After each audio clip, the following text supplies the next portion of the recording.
चलिए हम क्या टॉपिक चालू कर रहे हैं, मॉलिक्यूलर ऑर्बिटल थ्योरी। किससे डेवलप की? F Hund and R S Mulliken 1932 में कंसेप्ट दिया। अभी तक अपन बोल रहे थे कि इलेक्ट्रॉन्स कहाँ प्रेजेंट होते थे? एटॉमिक ऑर्बिटल में। तो जिस तरह से एटॉमिक ऑर्बिटल होते हैं उसी तरह से मॉलिक्यूलर ऑर्बिटल्स भी होते हैं। एटम के अंदर एटॉमिक ऑर्बिटल्स, मॉलिक्यूल के अंदर मॉलिक्यूलर ऑर्बिटल्स, जहां पर इलेक्ट्रॉन प्रेजेंट रहते हैं।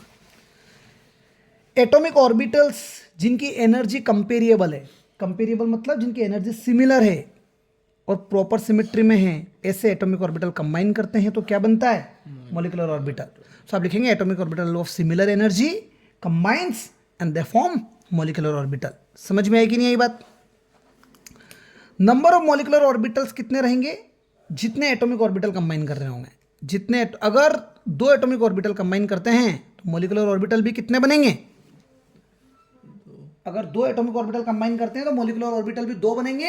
एक होगा बॉन्डिंग मॉलिक्यूलर ऑर्बिटल BMO और एक होगा anti bonding molecular orbital ABMO। कुल मिला के जैसे इलेक्ट्रॉन एटॉमिक ऑर्बिटल में प्रेजेंट होते हैं वैसे किसी मॉलिक्यूल में मॉलिक्यूलर ऑर्बिटल्स होते हैं। समझ में आ रही है बात? जितने इलेक्ट्रॉन्स, जितने एटॉमिक ऑर्बिटल पार्टिसिपेट करेंगे उतने मॉलिक्यूलर ऑर्बिटल बनेंगे। मान लीजिए दो एटॉमिक ऑर्बिटल पार्टिसिपेट कर रहे हैं तो मॉलिक्यूलर ऑर्बिटल भी कितने बनेंगे? दो बनेंगे। एक बॉन्डिंग होगा, एक एंटी बॉन्डिंग मॉलिक्यूलर ऑर्बिटल होगा।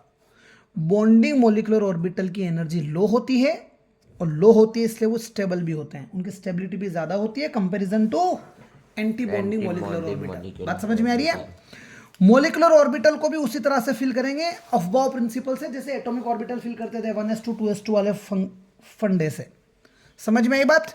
और वही लो लगेंगे Aufbau, poly exclusion, Hund's rule. वही पहले एक एक इलेक्ट्रॉन भरो फिर पैरिंग करो। समझ में आ रही है बात? चलिए अब टॉपिक है मॉलिक्यूलर ऑर्बिटल थ्योरी में ही linear combination of atomic orbital. मान लो कि आपने दो एटम है A और B। समझ में आई बात? किसके? Consider two atoms A and B of hydrogen molecule. वही हाइड्रोजन वाली कथा समझा रहा है वापस से। एवरी हाइड्रोजन एटम, हर हाइड्रोजन में कितना इलेक्ट्रॉन होता है? एक इलेक्ट्रॉन होता है। तो इलेक्ट्रॉनिक कॉन्फिगरेशन कितना होता है? 1s1। मतलब एक हाइड्रोजन के पास में एक इलेक्ट्रॉन है, वो भी कौन से ऑर्बिटल में? 1s ऑर्बिटल में। समझ में आ रही है बात? तो दो हाइड्रोजन आ रही है तो कितने एटॉमिक ऑर्बिटल कंबाइन हो रहे हैं? दो एटॉमिक ऑर्बिटल कंबाइन हो रहे हैं तो मॉलिक्यूलर ऑर्बिटल भी कितने बनेंगे? दो बनेंगे। एटॉमिक ऑर्बिटल इन दो हाइड्रोजन के हम कहीं से रिप्रेजेंट कर रहे हैं? एक वेव फंक्शन ले लिया, Sai A and Sai B। Wave function क्या है? साई। एटॉमिक ऑर्बिटल, ये हाइड्रोजन है H2, इसमें दो हाइड्रोजन आ रही है। पहले हाइड्रोजन का एटॉमिक ऑर्बिटल 1s, एक इलेक्ट्रॉन, दूसरे का भी 1s, उसमें भी एक इलेक्ट्रॉन। इस ऑर्बिटल को अपन मैथमेटिकल रिप्रेजेंटेशन कर रहे हैं किसी सिंबल साई से, और एटम पहले वाला था इसलिए साई A लिखा जा रहा है, इसके लिए साई B लिखा जा रहा है।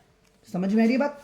ये एटॉमिक ऑर्बिटल कंबाइन करेंगे तो दो मॉलिक्यूलर ऑर्बिटल बनेंगे। समझ में आ रही कि नहीं आ रही बात? तो ये एटॉमिक ऑर्बिटल कैसे कंबाइन करेंगे? एटॉमिक ऑर्बिटल एडअप हो रहे होंगे। ये एटॉमिक ऑर्बिटल्स मैथमेटिकली रिप्रेजेंट कर रहे हैं, सब्ट्रैक्ट हो रहे होंगे। जब एडअप होंगे तो नया ऑर्बिटल बना, वो कौन सा ऑर्बिटल है? Molecular orbital. इसको बोलेंगे मॉलिक्यूलर ऑर्बिटल। अगर ये सब्ट्रैक्शन वाला सिंबल आ रहा होगा दोनों ऑर्बिटल्स के बीच में, भैया हाइड्रोजन मॉलिक्यूल है, दो एटम में हाइड्रोजन के, हाइड्रोजन का इलेक्ट्रॉन एक ही होता है तो इलेक्ट्रॉनिक कॉन्फिगरेशन कर दिया 1s1 1s1। इस ऑर्बिटल को रिप्रेजेंट कर रहा हूं मैं किसी सिंबल साई से। एटम नंबर A था तो साई A। इस एटम को मैं एटॉमिक ऑर्बिटल को रिप्रेजेंट कर रहा हूं मैं साई B से। अगर दोनों को ऐड कर दूं, अच्छा दो एटॉमिक ऑर्बिटल है तो मॉलिक्यूलर ऑर्बिटल भी कितने बनेंगे? दो। दोनों को ऐड करेंगे। मैथमेटिकल रिप्रेजेंट करने का तरीका है सिंपली, दोनों ऑर्बिटल्स अगर ऐड हो रहे होंगे और एक बार दोनों ऑर्बिटल्स क्या हो रहे होंगे? सब्ट्रैक्ट। ऐड हो रहे होंगे तब मॉलिक्यूलर ऑर्बिटल बनेगा, सब्ट्रैक्ट करेंगे तो एंटी बॉन्डिंग मॉलिक्यूलर ऑर्बिटल बनेगा। तो सिग्मा, साई A और साई B क्या थे? एक वो सिंबल जिससे अपन साई A और साई B एटॉमिक ऑर्बिटल थे। सिग्मा और सिग्मा स्टार मॉलिक्यूलर ऑर्बिटल हो गए। तो ये क्या थे? अब ये दोनों जुड़ेंगे तो क्या बनेंगे? सिग्मा बनाएंगे। और दोनों में सब्ट्रैक्शन करेंगे तो सिग्मा स्टार बनाएंगे। ये दोनों मॉलिक्यूलर ऑर्बिटल हो गए। अगर मैं सिर्फ सिग्मा लिख दूं तो bonding molecular orbital, sigma star लिख दूं एंटी बॉन्डिंग मॉलिक्यूलर ऑर्बिटल। पहली चीज, बॉन्डिंग वालों की एनर्जी कम होती है और वो स्टेबल भी ज्यादा होते हैं। समझ गए? अब रिप्रेजेंट कैसे करते हैं देखना।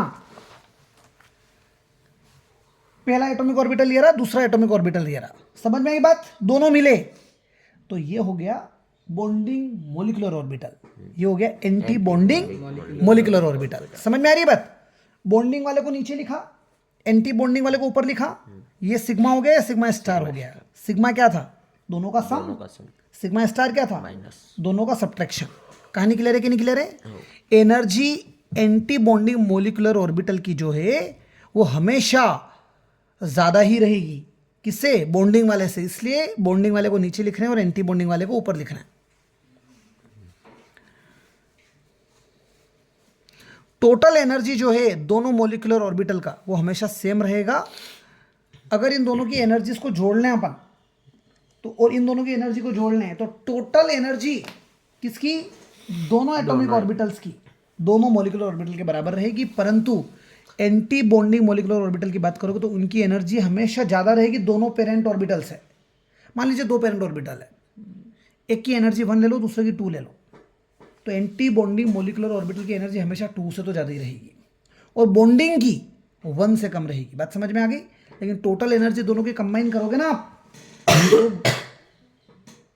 मोलिकुलर ऑर्बिटल्स की दोनों की एनर्जी कंबाइन कर लो और एटॉमिक ऑर्बिटल्स की दोनों की कंबाइन कर लो, टोटल एनर्जी हमेशा सेम रहेगा। कुल मिला के कुछ भी नहीं है। जब दो एटॉमिक ऑर्बिटल्स कंबाइन होते हैं तो मोलिकुलर ऑर्बिटल बनते हैं, दो मोलिकुलर ऑर्बिटल बनेंगे, बॉन्डिंग वाला, एंटी बॉन्डिंग वाला। बॉन्डिंग की एनर्जी कम होती है, वो ज़्यादा स्टेबल होते हैं, ठीक है। बॉन्डिंग को कहीं से रिप्रेजेंट कर रहे हैं? सिग्मा से। एंटी बॉन्डिंग को सिग्मा स्टार से। 2 एटॉमिक ऑर्बिटल ले रहे तो एक तो साई 1 था, साई 2 था। किस केस की बात कर रहे थे? हाइड्रोजन की बात कर रहे थे। Psi A plus psi B करेंगे तो मुझे क्या मिलेगा? Sigma. Psi minus psi B करेंगे तो मुझे क्या मिलेगा? Sigma star. इतनी बात समझ में आ गई? Conditions for the combination of atomic orbital, जो भी एटॉमिक ऑर्बिटल कंबाइन हो रहे हैं उनकी एनर्जी नियरली सेम होनी चाहिए या फिर बिल्कुल सेम होनी चाहिए। जैसे अभी वहां पढ़ा था अपन ने कि वैसा हाइब्रिडाइजेशन क्यों नहीं हो सकता? एनर्जी डिफरेंस सिग्निफिकेंट दिख रहा था। जो एटॉमिक ऑर्बिटल कंबाइन हो रहे हैं उनकी energy they must have same symmetry also, symmetrical भी होने चाहिए दोनों। ऐसा ना हो कि एक तो एक्स एक्सिस पर ओरिएंट कर रहा है और दूसरा एनर्जी के, वो सिमेट्रिकल भी होने चाहिए। बात समझ में आ रही है? एटॉमिक ऑर्बिटल हैविंग सेम या nearly same energy will not combine if they do not have same symmetry. सुनना मेरी बात, हमने कहा था कि वही एटॉमिक ऑर्बिटल कंबाइन करेंगे जिनकी एनर्जी सेम होगी या सिमिलर होगी, लेकिन उनका सिमेट्री भी सेम होना चाहिए। जैसे 2pz ऑर्बिटल एक एटम का दूसरे के 2pz से ही कंबाइन होगा, pz py से कंबाइन नहीं होगा। कहानी क्लियर है कि नहीं क्लियर है? तो ये एमओटी हो गया। एमओटी के प्रैक्टिकल एप्लीकेशन देखते हैं अब अपन।